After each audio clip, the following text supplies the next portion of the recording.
Olá, pessoal! Meu nome é Mário Frigeri, sou poeta e escritor e estou convidando vocês para os meus momentos de poesia no YouTube e Facebook. Serão mais de 800 poemas e mensagens, meus e de outros poetas, interpretados com muito carinho para iluminar o seu coração. Venham comigo! Seja um vencedor com Jesus. O Apocalipse foi escrito por João Evangelista na ilha de Patmos, quando ali esteve exilado por ordem do imperador Domiciano, em decorrência de sua pregação do cristianismo nascente. Quando o imperador Nerva, sucessor de Domiciano, concedeu anistia geral aos perseguidos, João voltou à cidade de Éfeso, onde residia, e ali escreveu o seu evangelho, tendo falecido quase centenário nessa cidade. Vemos assim que o Apocalipse foi escrito na ilha de Patmos antes de João escrever o evangelho em Éfeso. Encontram-se nos capítulos 2 e 3 do Apocalipse 7 cartas escritas por João e dirigidas, por ordem de Jesus, às 7 igrejas da Ásia, que foram designadas pelos nomes de Éfeso, Esmirna, Pérgamo, Tiatira, Sardes, Filadélfia e Laodiceia. Todas essas igrejas foram fundadas pelo apóstolo Paulo, e essas cartas dirigidas aos integrantes dessas igrejas são não somente de estímulos e exortações, mas também de censura e disciplinamento em relação a certas falhas que eles estavam cometendo. No final de cada carta, Jesus coloca uma promessa que é uma espécie de fecho de ouro, como prêmio aos que perseverarem e se tornarem vencedores perante Ele, Jesus, assim como Ele perseverou e se tornou vencedor perante Deus, seu e nosso Pai.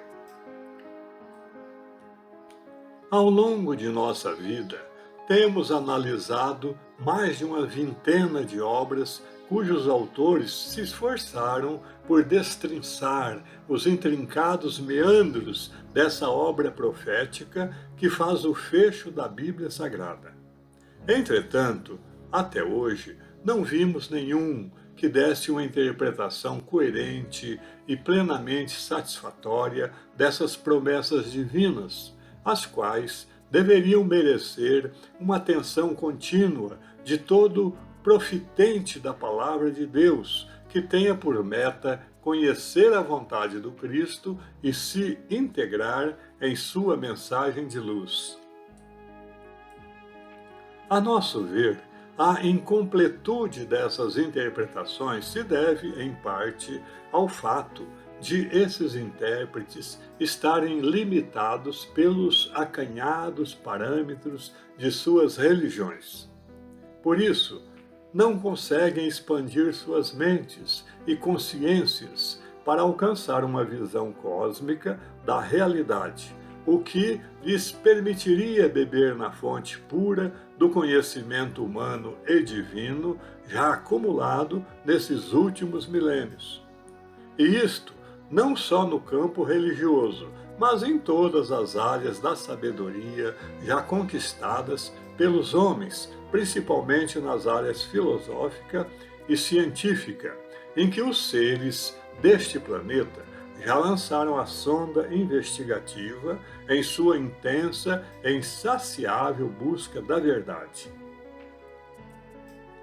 Sem a pretensão de apresentar a solução definitiva para esse problema, pedimos vênia aos irmãos internautas para trazer aqui a nossa modesta contribuição, que entendemos relevante, mas não exaustiva. Relevante porque é uma visão diferenciada, não circunscrita pelo horizonte circular fechado em que, em regra, raciocina a maioria dos exegetas. E não exaustiva, porque, por mais que possamos nos aprofundar no tema, ainda restarão muitos desdobramentos que não podem ser alcançados por nossa mentalidade atual, ficando reservados aos grandes pensadores e reveladores do porvir. O que representam essas 7 igrejas da Ásia? Ramatiz, em seu livro Mensagens do Astral, sugere que essas igrejas podem representar as 7 raças raízes de que a humanidade terrena vem sendo formada ao longo dos milênios, das quais 4 raças já passaram, a 5ª está em franco desenvolvimento e a 6ª e a 7ª se encontram programadas para surgir em um futuro ainda distante. Os vencedores de cada raça, naturalmente, formam a raça seguinte, e assim a última raça será o fruto decantado de toda a evolução humana deste planeta, representando aqueles que formarão o rebanho único do Senhor, que habitará finalmente o novo céu e a nova terra. Outros autores sugerem que as 7 igrejas representam 7 períodos da igreja cristã, começando nos tempos apostólicos e indo até a volta do Senhor Jesus. Por fim, um terceiro grupo sugere que as 7 igrejas simbolizam todas as igrejas existentes no mundo, visto que 7 é um número que significa perfeição ou completude.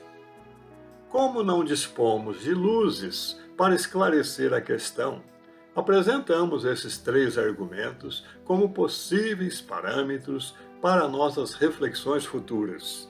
Dito isto, vamos às promessas às 7 igrejas. 1.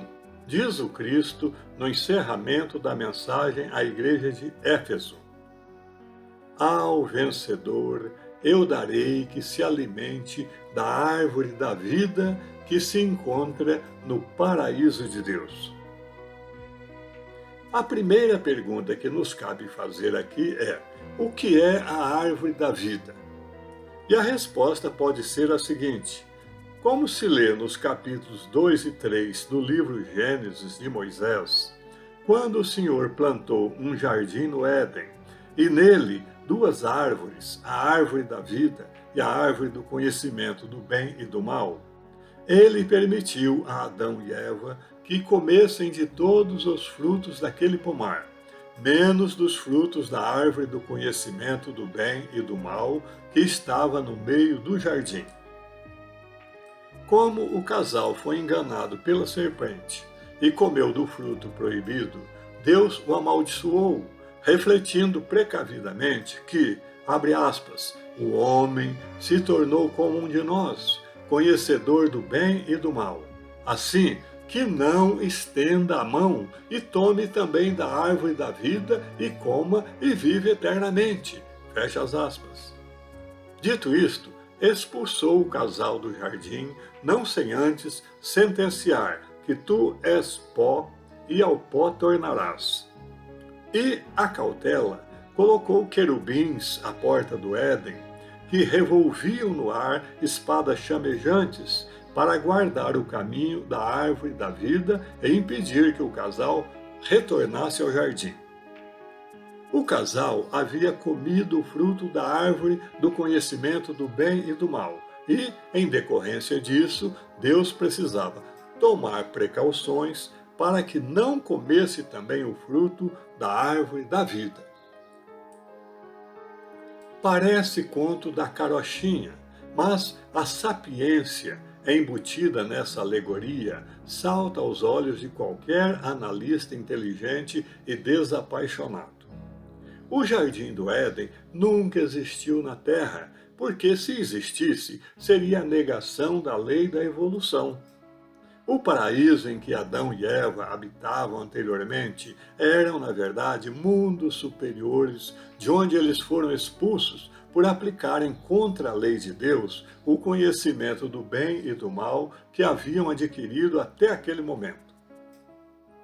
Esse casal mitológico representa falanges imensas de milhões de espíritos que foram deportados para este planeta inferior que habitamos, a Terra, onde teriam de conquistar sua regeneração através da lei do renascimento, voltando ao pó da terra no final de cada encarnação. Isto é o que podemos ler na obra A Gênese de Allan Kardec. E esse casal não teria possibilidade de acesso ao fruto da árvore da vida, isto é, ao conhecimento da verdade, enquanto não desse provas de profundo arrependimento e de estar trilhando comprovadamente a estrada da retidão e da regeneração.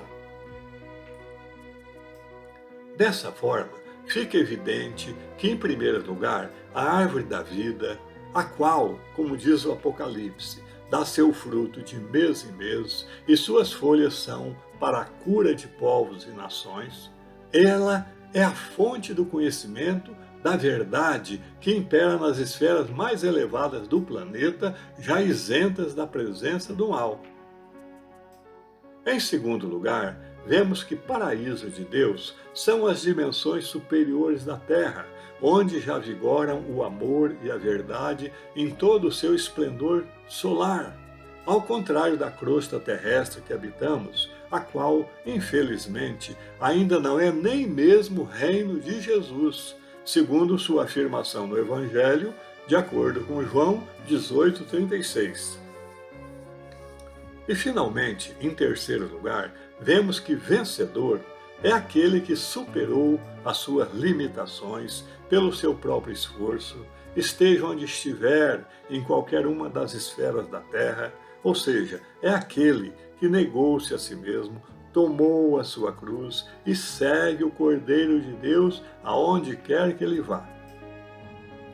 Vemos assim que, de acordo com essa primeira mensagem à igreja de Éfeso, os integrantes dessa igreja que se tornarem vencedores com Jesus receberão o direito de se alimentar da árvore da vida que se encontra no paraíso de Deus. 2. Diz o Cristo no encerramento da mensagem à igreja de Esmirna: o vencedor de nenhum modo sofrerá o dano da segunda morte. É óbvio que se existe uma segunda morte, também deve existir uma primeira. Falemos, portanto, inicialmente dessa primeira morte, para depois falarmos da segunda. A pergunta que nos cabe fazer aqui é: o que é essa primeira morte? Por estranho que pareça, a primeira morte não é, ou não deve ser, a morte do corpo físico, tal como pode parecer à primeira vista, porque a morte do corpo de carne, individualmente falando, se constitui num fato muito corriqueiro, não merecedor de figurar em profecia. Num contexto mais amplo e apocalíptico, a primeira morte deve ser a encarnação do espírito neste mundo que habitamos. Encarnar, para o espírito, constitui-se numa verdadeira morte, porque ele tem que sofrer a desintegração dos fluidos do corpo espiritual ou perispírito que ele usava no mundo invisível, a fim de deixá-lo maleável para assumir o corpo físico que usará aqui, ao passar de um meio rarefeito para um meio mais denso, assim como a ave pescadora, que descendo em alta velocidade, deixa a atmosfera diáfana dos céus e mergulha na massa espessa das águas para capturar o seu peixe. Quando, no livro Libertação de André Luiz, publicado pela FEB, a benfeitora espiritual Matilde aplica recursos magnéticos à mente de sua filha encarnada, Margarida, para que esta, já desdobrada espiritualmente, Acompanhe com a necessária lucidez uma reunião no plano invisível. André Luiz estranha essa operação magnética.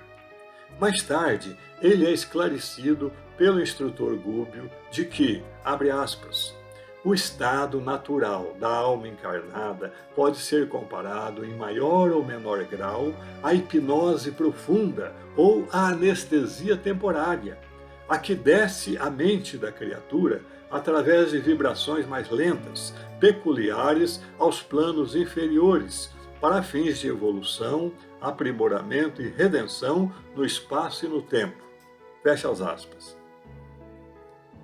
Da mesma forma, reflexiona Pedro de Camargo no seu livro Na Escola do Mestre, publicado pela FEESP, abre aspas, o nascimento no plano em que vivemos é a morte no plano astral, do mesmo modo que a morte na esfera humana é o nascimento nas regiões siderais. Fecha as aspas. Vemos assim que tanto essa hipnose profunda ou anestesia temporária a que é submetida a mente do espírito, ou esse nascimento no plano físico que corresponde à morte do espírito no plano astral, podem ser considerados uma primeira morte, porque o espírito é compulsoriamente adormecido lá em cima ao ter seu corpo espiritual reduzido a um óvulo embrionário, para renascer aqui embaixo, no ventre da mamãe, e ir despertando aos poucos, sem nenhuma lembrança de sua vida anterior ocorrida no mundo invisível. Explicado assim o que possivelmente pode ser considerada a primeira morte, vamos agora à pergunta que mais nos interessa neste contexto: o que é a segunda morte? Essa expressão enigmática já recebeu várias interpretações pelas mais diversas correntes religiosas, inclusive pelo Espiritismo. Mas aqui, especificamente no Apocalipse, segundo o nosso ponto de vista, significa ou deve significar o banimento das almas retrógradas para mundos inferiores. Como sabemos, todas as vezes que um planeta do universo chega a certo ponto de saturação evolutiva e precisa subir um degrau na escala cósmica dos valores espirituais, a parcela de seus habitantes que não for aprovada naquela promoção será exilada em mundos inferiores para recomeçar ali a lição que fora anteriormente negligenciada. Essa pena de banimento nos faz lembrar a denominada morte civil, essa figura jurídica de que hoje só restam resquícios no ordenamento legal dos povos. Até o século XVIII, porém, principalmente na Europa, essa pena acarretava ao cidadão, apenado com ela, a perda de todos os direitos civis e políticos. Desfaziam-se para o condenado os laços de família. Ele perdia todos os direitos patrimoniais, ficava proibido de empregar-se ou exercer qualquer ofício em sua comunidade, sendo considerado civilmente morto e tornando-se, em decorrência disso, um autêntico morto-vivo a quem ninguém podia socorrer, sob pena de receber a mesma punição. Além disso, qualquer pessoa podia matá-lo sem responder por esse evento.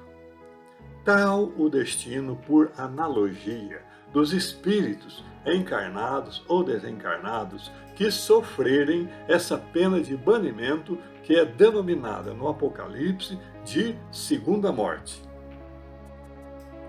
De acordo com essa segunda mensagem à igreja de Esmirna, os integrantes dessa igreja que se tornarem vencedores com Jesus não sofrerão o dano da segunda morte, ou seja, não serão exilados em planetas inferiores quando o nosso mundo passar para um grau mais elevado de evolução, como deverá ocorrer no futuro, conforme os ensinamentos do Cristo no seu Evangelho e no seu Apocalipse. 3. Diz o Cristo no encerramento da mensagem à igreja de Pérgamo: Ao vencedor eu darei do maná escondido, bem como lhe darei uma pedrinha branca, e sobre ela escrito um nome novo, o qual ninguém conhece, exceto aquele que o recebe. Nesta promessa, há três símbolos que pedem uma breve explicação: maná escondido, pedrinha branca e novo nome. Segundo a Bíblia Sagrada, maná foi um alimento fornecido por Deus ao povo israelita liderado por Moisés durante os 40 anos que permaneceram no deserto enquanto esperavam sua entrada na terra prometida. Quando o orvalho caía à noite, também caía com ele uma coisa miúda, parecida com flocos de geada ou sementes de coentro, que era colhida, moída, assada e transformada em bolos, os quais tinham o sabor de mel. Esse era o maná conhecido ou descoberto. Logo, a lógica nos leva a reflexionar que, pelo espírito antitético da mensagem, o maná escondido deve ser um alimento secreto para fortalecimento da alma, um tipo de maná fluídico ou uma assistência espiritual mais direta que Jesus promete ao vencedor. Vamos agora à pedrinha branca. Aqui vamos pedir ajuda a Uriah Smith, teólogo e ministro da Igreja Adventista do Sétimo Dia. Diz esse iluminado intérprete do Apocalipse que nos tempos primitivos, quando as viagens eram difíceis por falta de lugares de alojamento nas estalagens públicas, as casas particulares exerciam em larga escala a hospitalidade. Os viajantes que se beneficiavam dessa hospitalidade particular geralmente se tornavam amigos íntimos do dono da casa, tornando-se costume entre eles trocar um sinal particular que passava de pais para filhos e garantiam hospitalidades futuras. Esse costume era partir uma pedrinha branca e escrever numa metade o nome do dono da casa e na outra o nome do hóspede. Então, trocavam as metades, ficando cada um com a pedra que tinha o nome do outro.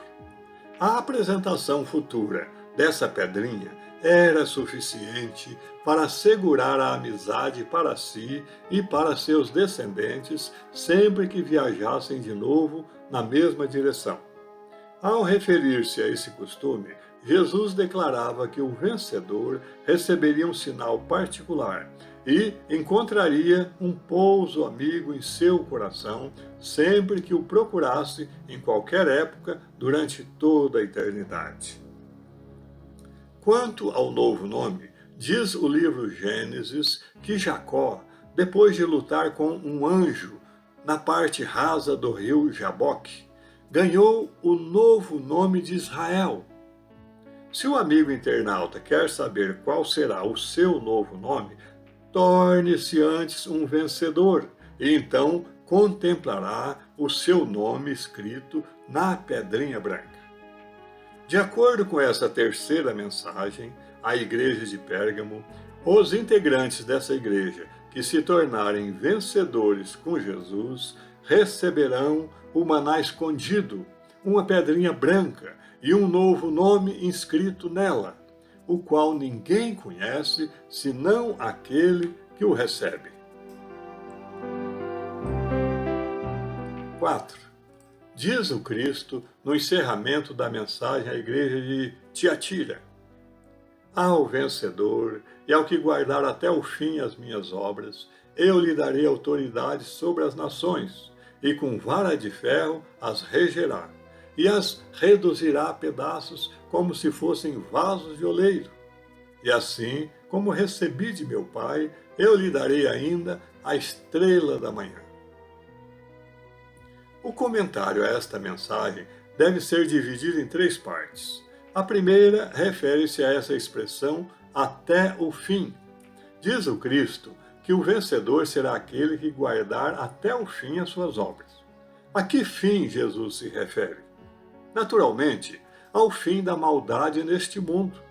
O mal entrou neste mundo com a permissão de Deus e tem uma finalidade a cumprir através dos milênios, até que seja extinto, a partir do momento em que sua presença não for mais necessária. Assim, o vencedor será aquele que, de encarnação em encarnação, batalhar com perseverança para vencer primeiro o mal existente em si mesmo e segundo, o mal existente no mundo. Quando todos os habitantes da Terra conseguirem essa vitória, então o mal terá chegado ao fim e deixará de existir neste mundo. A segunda parte refere-se à autoridade que Jesus dará ao vencedor sobre todas as nações. Isto significa que aquela parcela da humanidade que irá se redimir e formar um só rebanho para um só pastor, entrará num período de evolução contínua e direta rumo à espiritualidade superior.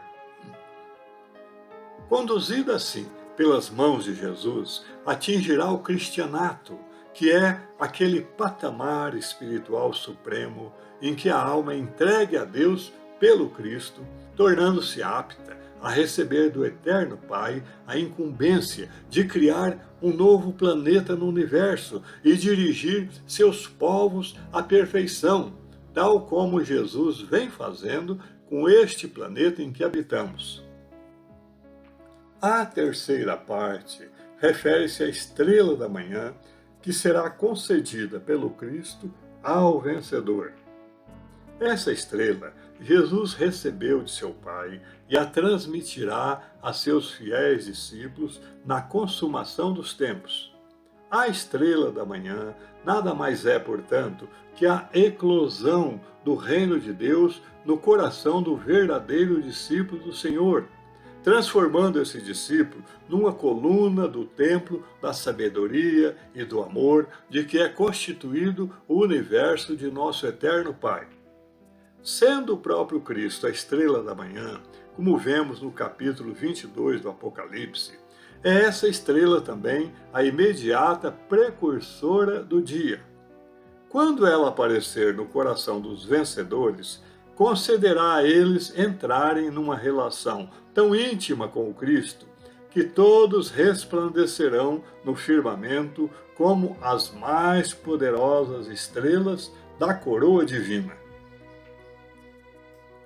De acordo com esta quarta mensagem à igreja de Tiatira, os integrantes dessa igreja que se tornarem vencedores com Jesus serão conduzidos pelas mãos do Divino Mestre ao cristianato, comandarão nações e planetas e terão a estrela da manhã a brilhar eternamente em seus corações. 5. Diz o Cristo no encerramento da mensagem à igreja de Sardes: o vencedor será vestido de vestiduras brancas e de modo nenhum apagarei o seu nome do livro da vida. Pelo contrário, confessarei seu nome diante de meu Pai e diante dos seus anjos.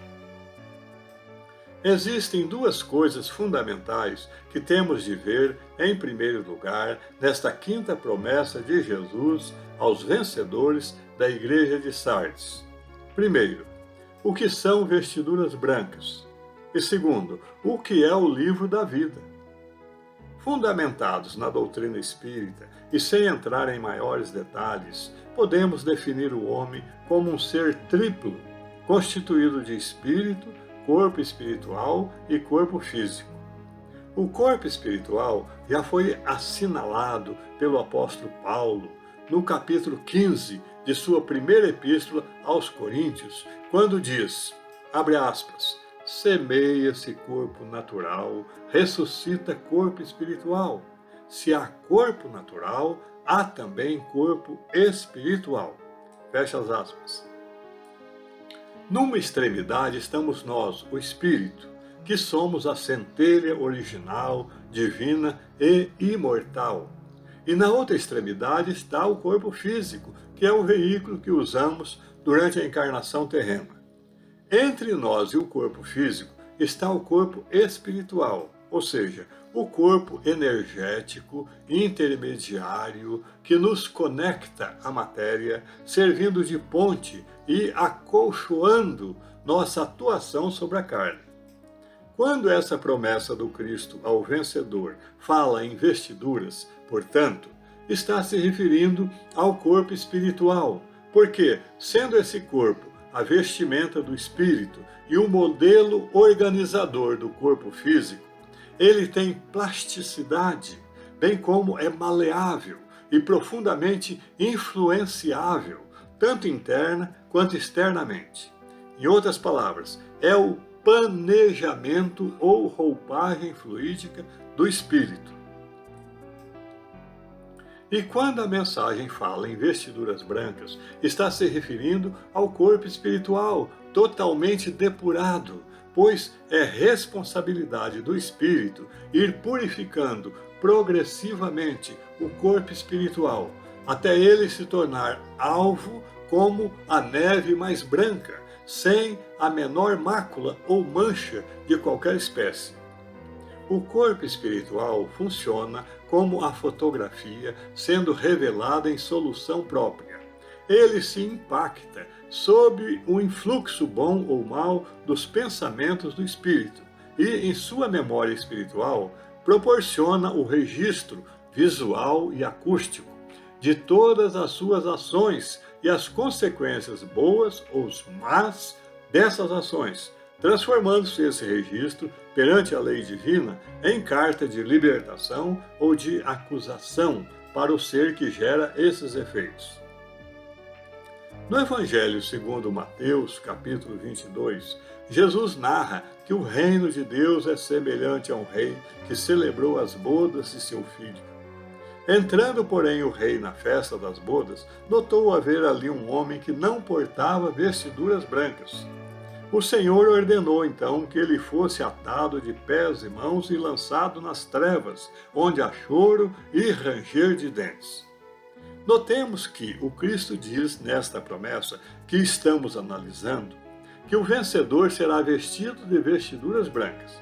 E disse isto após haver revelado no verso anterior que há em Sardes umas poucas pessoas que não contaminaram suas vestiduras e andarão de branco junto comigo, pois disso são dignas. Não contaminaram suas vestes, diz o Cristo.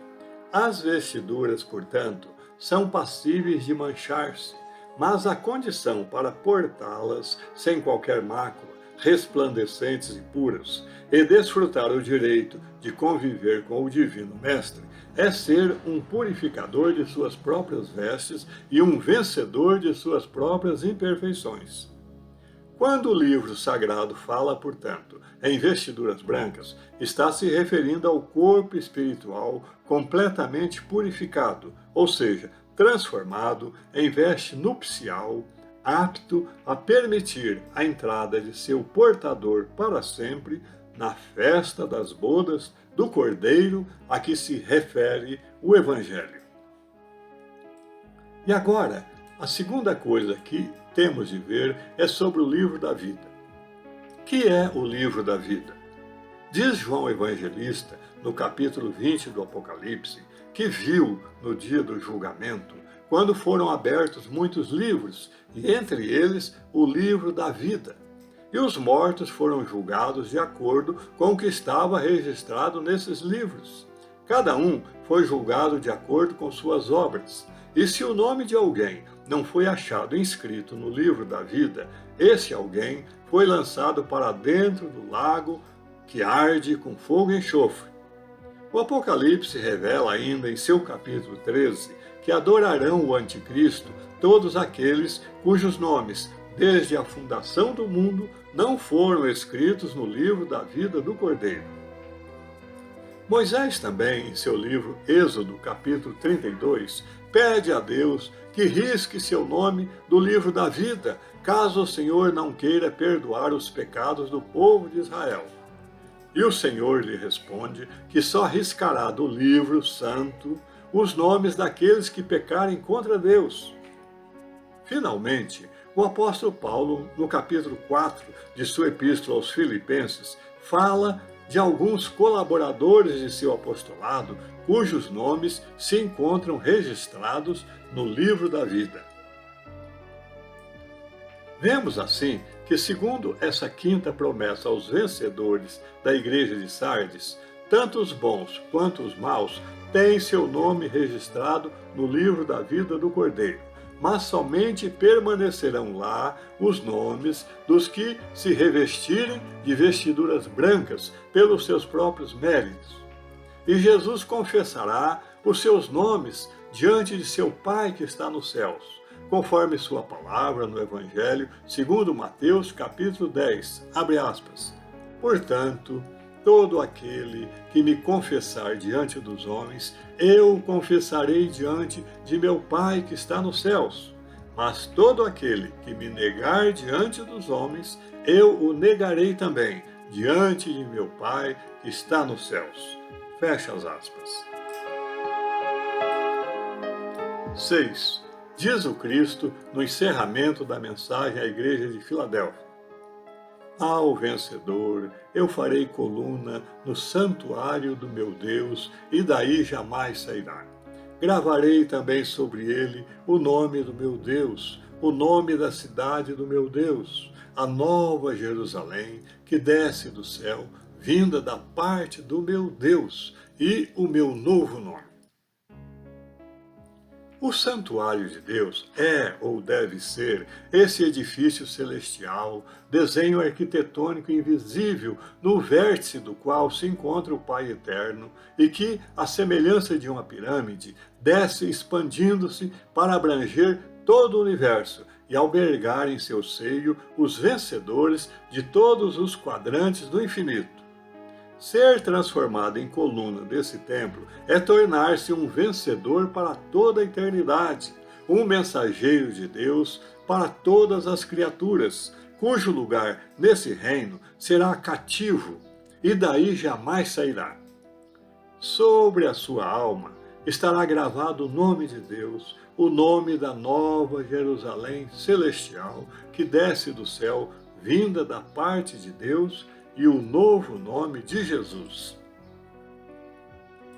Para o vencedor, a honra e a excelsitude dessa nova posição não poderiam ir mais longe. Ser um dos sustentáculos do santuário de Deus e transformar-se num mensageiro divino das vontades do Senhor deve ser o sonho mais profundo de toda criatura que já haja atingido as culminâncias da própria consciência unificada, a consciência cósmica que rege a vida em sua mais sublime magnitude. Diz o Apocalipse que a nova Jerusalém celestial descerá um dia dos céus, da parte de Deus, como noiva ataviada e adornada para o seu esposo. Essa cidade santa será o tabernáculo de Deus com os homens. Deus habitará com eles e lhes enxugará dos olhos toda lágrima. E não haverá mais a morte, não haverá mais luto, não haverá mais pranto, não haverá mais dor, porque as primeiras coisas passaram. Tal é a sexta promessa de Jesus aos vencedores integrantes da igreja de Filadélfia. E finalmente, 7. Diz o Cristo no encerramento da mensagem à igreja de Laodiceia. Ao vencedor eu darei sentar-se comigo no meu trono, assim como também eu venci e me sentei com meu Pai no seu trono. A pergunta que nos cabe fazer aqui é esta: o que é o trono de Deus? Vamos refletir.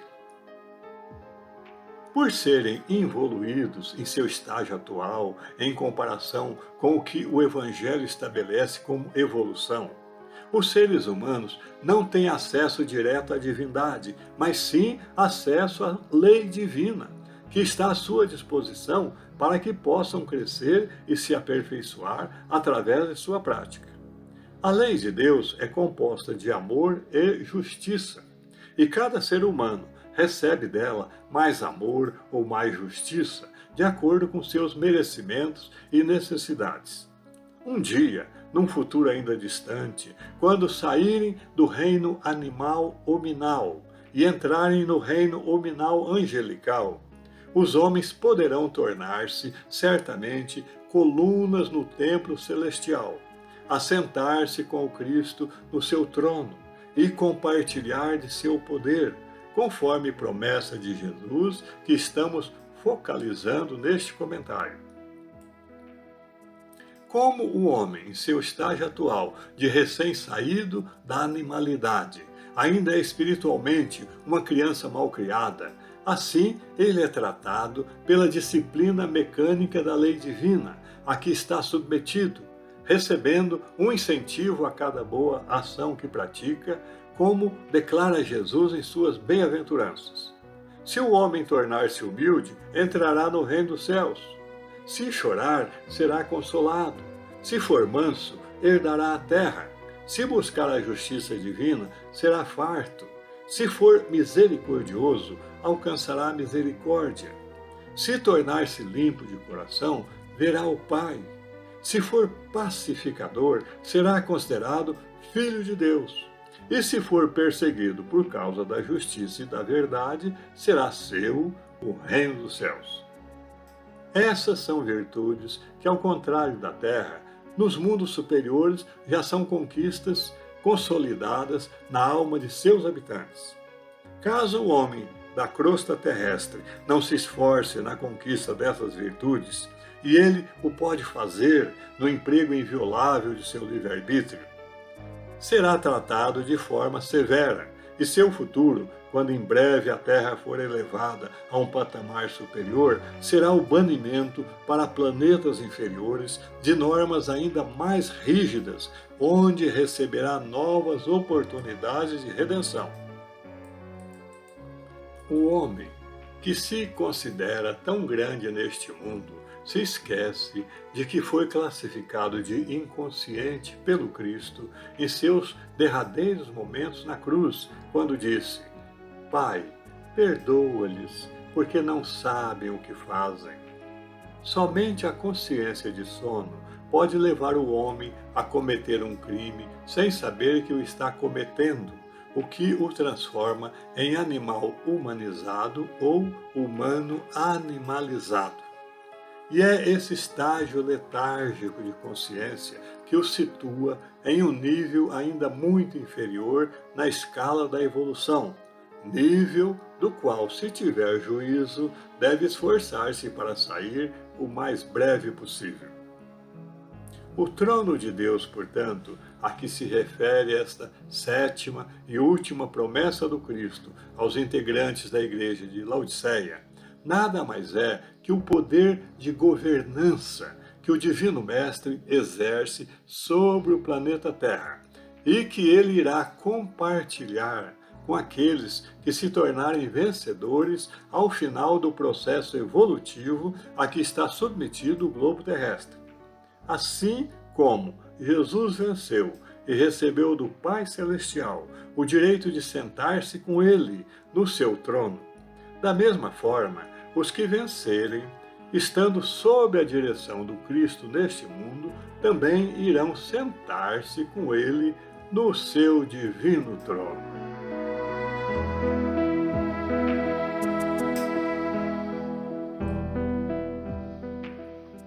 Seja um vencedor com Jesus.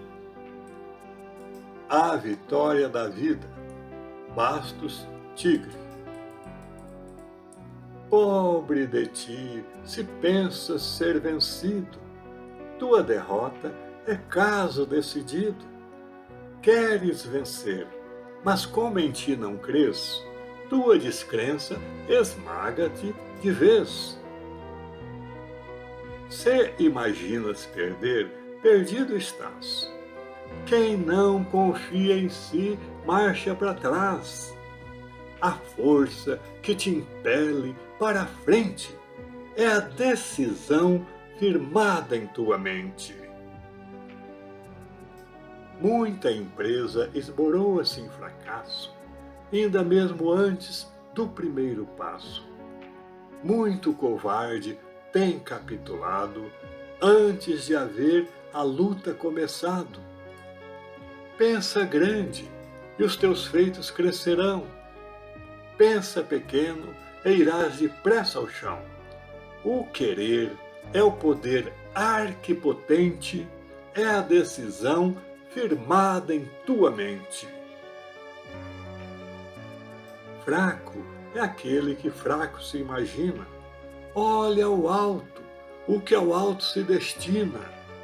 A confiança em si mesma é a trajetória que leva aos altos cimos da vitória. Nem sempre o que mais corre a meta alcança, nem mais longe o mais forte o disco lança, mas o que, certo em si, vai firme em frente, com a decisão firmada em sua mente.